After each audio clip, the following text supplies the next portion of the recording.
नमस्कार दोस्तों, आपका स्वागत है आरपीएससी राजपथ में।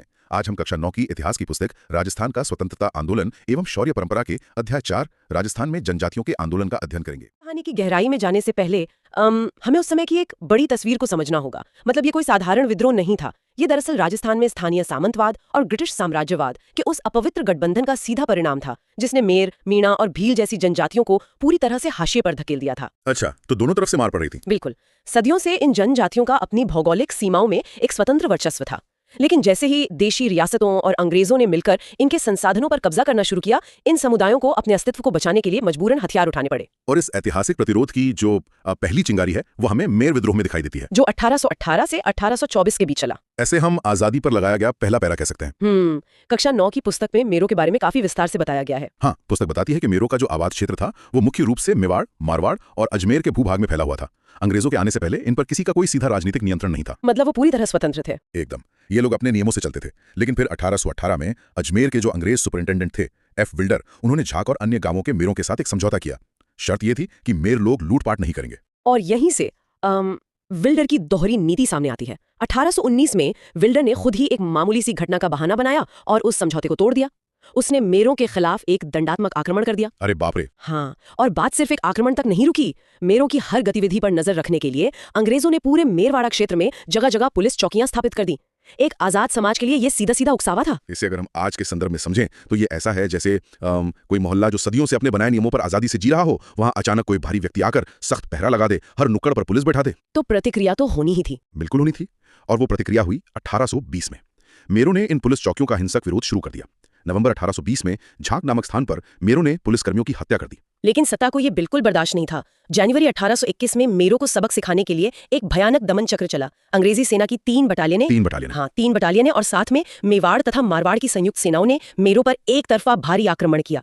गांव के गांव उजाड़ दिए गए। भारी जनधन की हानि के बाद इस विद्रोह को बेरहमी से कुचल दिया गया। बहुत ही दर्दनाक रहा होगा सच में। और इस पूरे सैन्य अभियान का अंतिम परिणाम ये निकला कि 1822 में ब्यावर मुख्यालय में मेवाड़ा बटालियन की स्थापना कर दी गई ताकि मेरों को स्थायी रूप से सैन्य नियंत्रण में रखा जा सके। समझ गया। जब मेरवाड़ा में अंग्रेजों ने अपनी पकड़ मजबूत कर ली तो उनकी विस्तारवादी नजरें दक्षिणी राजस्थान के भील क्षेत्रों की ओर घूमी। और यहाँ से शुरू होता है भील विद्रोह। बिल्कुल, जिसका प्रथम चरण 1818 से 1860 तक चला। कक्षा 9 के इस अध्याय में इस विद्रोह के 5 बहुत ही स्पष्ट कारण बताए गए। अगर हम एक एक करके देखें तो पहला कारण था नए कर।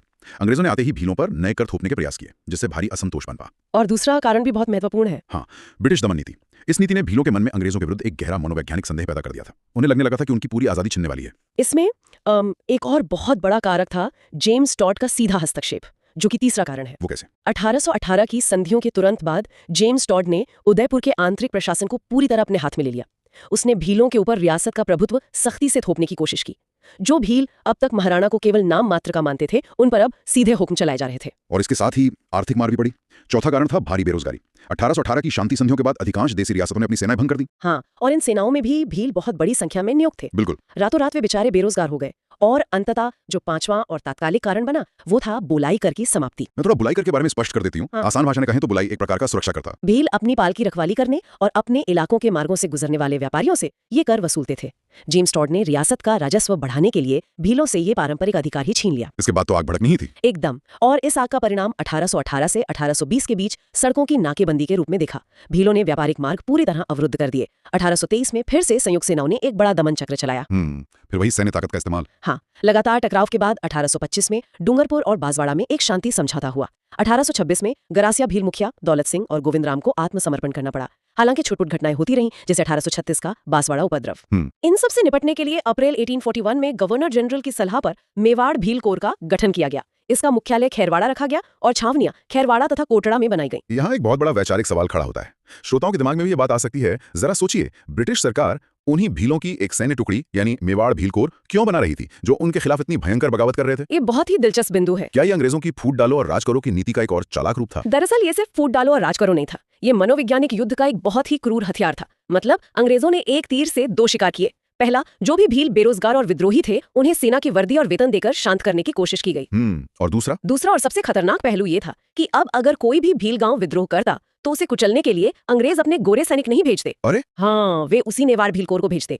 यानी एक आदिवासी को दूसरे आदिवासी के खून का प्यासा बना दिया गया। ओह, कितनी भयानक और क्रूर नीति थी। लेकिन इस नीति के बावजूद जंगल की आग पूरी तरह नहीं बुझी। 1841 में भील कोर बनने के बाद भी निरंतर संघर्ष जारी रहा। बिल्कुल, छुटपुट विद्रोह होते रहे। 1844 से 1875 के बीच कई हिंसक गतिविधियां हुई। 1846 में कुंवर जीवे वसावो के नेतृत्व में विद्रोह हुआ। फिर 1856 में उदयपुर के सवाई सिंह ने बगावत की। 1861 से 1867 के बीच कई हिंसक घटनाएं हुई और 1872-74 में बांसवाड़ा में भी विद्रोह हुआ। यहाँ कक्षा 9 की पुस्तक एक बहुत ही महत्वपूर्ण तथ्य स्पष्ट करती है, 1857 की राष्ट्रीय क्रांति का प्रभाव। हाँ, उस समय पूरे देश में उथल पुथल थी। बिल्कुल, इस दौरान भील विद्रोहों की प्रबल संभावना थी, लेकिन असलियत में भील इस राष्ट्रीय स्तर की क्रांति से अनभिज्ञ थे। मतलब उन्हें पता ही नहीं था। हाँ, और यही कारण है कि मेवाड़ भील कोर जैसी राजकीय पलटनें 1857 में अंग्रेजों के प्रति पूरी तरह वफादार रहीं। उनका संघर्ष स्थानीय था, उनके मुद्दे जल, जंगल और जमीन के थे। उन्हें इस बात से कोई सरोकार नहीं था कि दिल्ली या मेरठ में क्या हो रहा है। ये बहुत बड़ा पॉइंट है। इसके कुछ दशकों बाद एक ऐसा महाविद्रोह हुआ जिसने सत्ता की नींव हिला दी। मैं बात कर रहा हूँ 1881-1882 के बारपाल महाविद्रोह की। वो तो बहुत ही बड़ा घटनाक्रम था। हाँ, 26 से 28 मार्च 1881 को राज्य की सेनाएं को मामा अमन सिंह, लोनारगन और श्यामलदास के नेतृत्व में बारपाल पहुंची। उन्होंने वहां क्रूरता की हदें पार करते हुए सैकड़ों भील झोपड़ियों को जलाकर राख कर दिया। लेकिन हर बार दमन काम नहीं आता।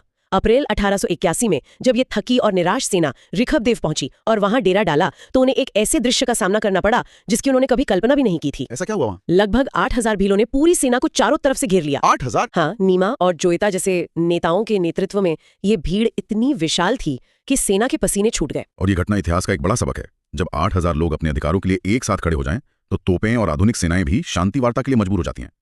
अंततः 25 अप्रैल 1881 को ऋग्बद देव मंदिर के पुजारी खेमराज भंडारी की मध्यस्थता से एक समझौता करना पड़ा। बिल्कुल, इस बारपाल महाविद्रोह के बाद इतिहास में एक बहुत ही दिलचस्प मोड़ आता है। कैसा मोड़? सशस्त्र विद्रोहों के इस लंबे दौर ने भीलों को यह समझा दिया था कि केवल हथियारों के बल पर वे इतनी बड़ी साम्राज्यवादी ताकतों से नहीं जीत सकते।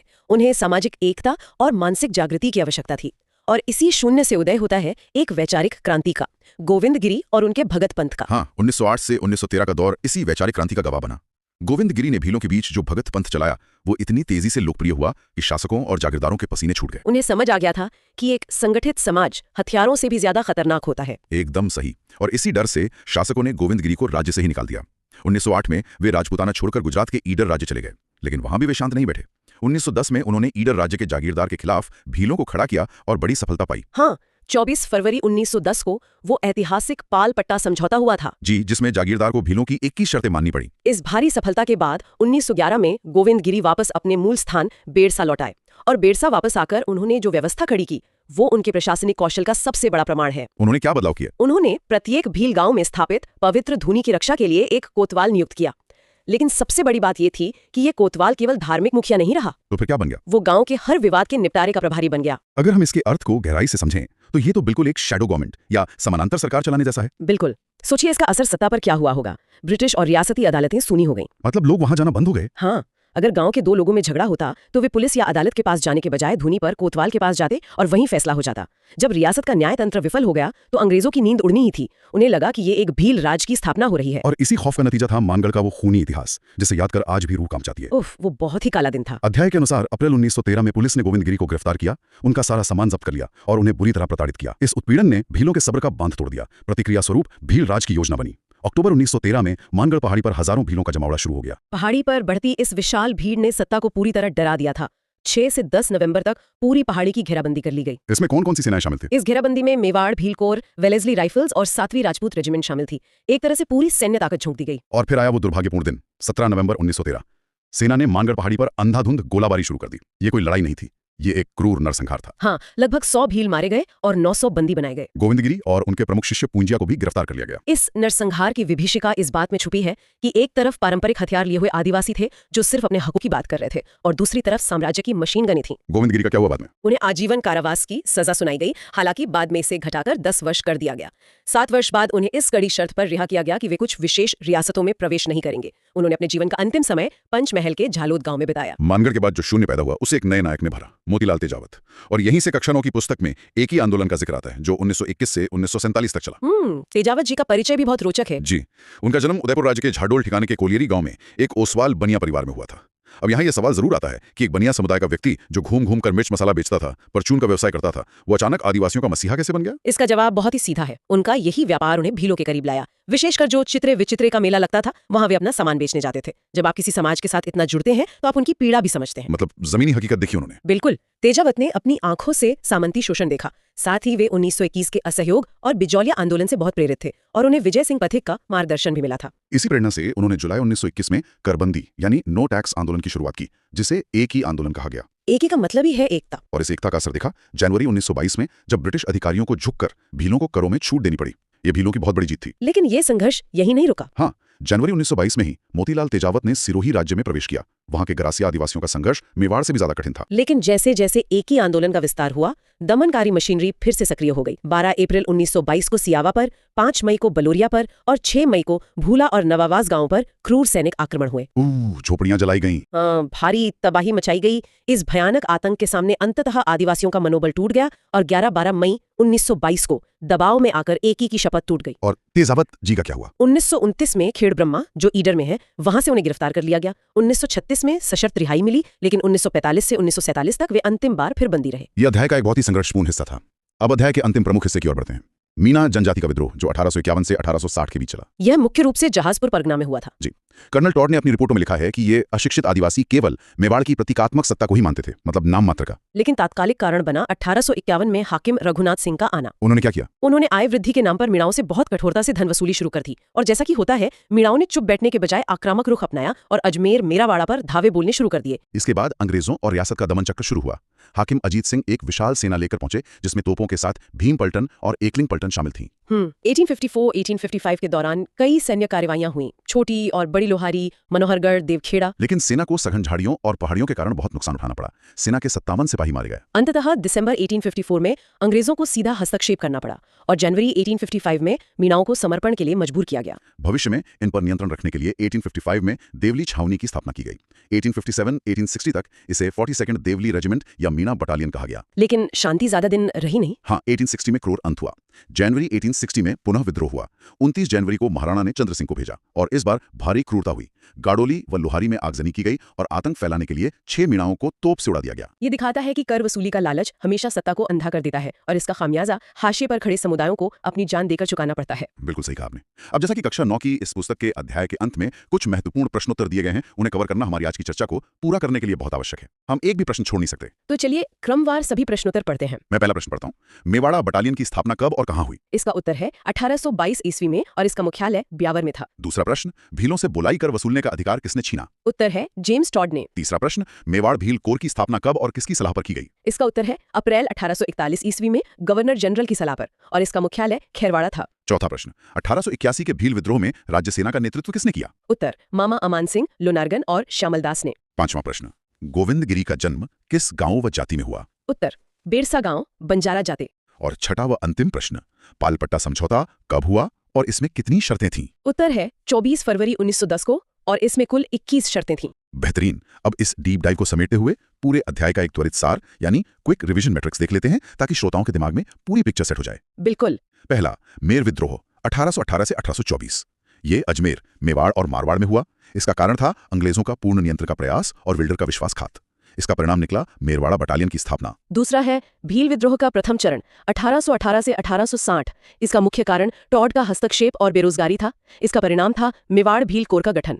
तीसरा, गोविंदगिरी व भगत आंदोलन 1908 से 1913, जिसका अंत मानगढ़ नरसंहार के रूप में हुआ, जहां 100 शहीद हुए और 900 बंदी बनाए गए। चौथा, मोतीलाल तेजावत का एक ही आंदोलन। इसमें कर बंदी हुई, सिरोही में प्रवेश किया गया, सियावा और बलोरिया में हमले हुए और 1929 में तेजावत जी की गिरफ्तारी हुई। और पांचवा, मीणा विद्रोह 1851 से 1860। ये जहाजपुर में हुआ। हाकिम रघुनाथ सिंह की कठोर कर वसूली इसका कारण थी। परिणाम स्वरूप देवली छावनी बनी और चंद सिंह द्वारा क्रूर दमन हुआ। आज हमने जिन भीलों, मेरों और मीणाओं की बगावत की कहानी पढ़ी, उसमें सबसे बड़ी विडंबना ये थी कि ब्रिटिश हुकूमत ने इन जनजातियों को कुचलने के लिए जो मेरवाड़ा बटालियन, मेवाड़ भील कोर और देवली रेजिमेंट बनाई, उनमें सिपाही के तौर पर इन्हीं जनजातियों के लोगों को भर्ती किया गया। यानी सत्ता ने उसी समाज के एक हिस्से को हथियार पहनाकर अपने ही भाइयों के खिलाफ खड़ा कर दिया। ये इतिहास का वो कड़वा सच है जिस पर गहराई से जरूर सोचना चाहिए।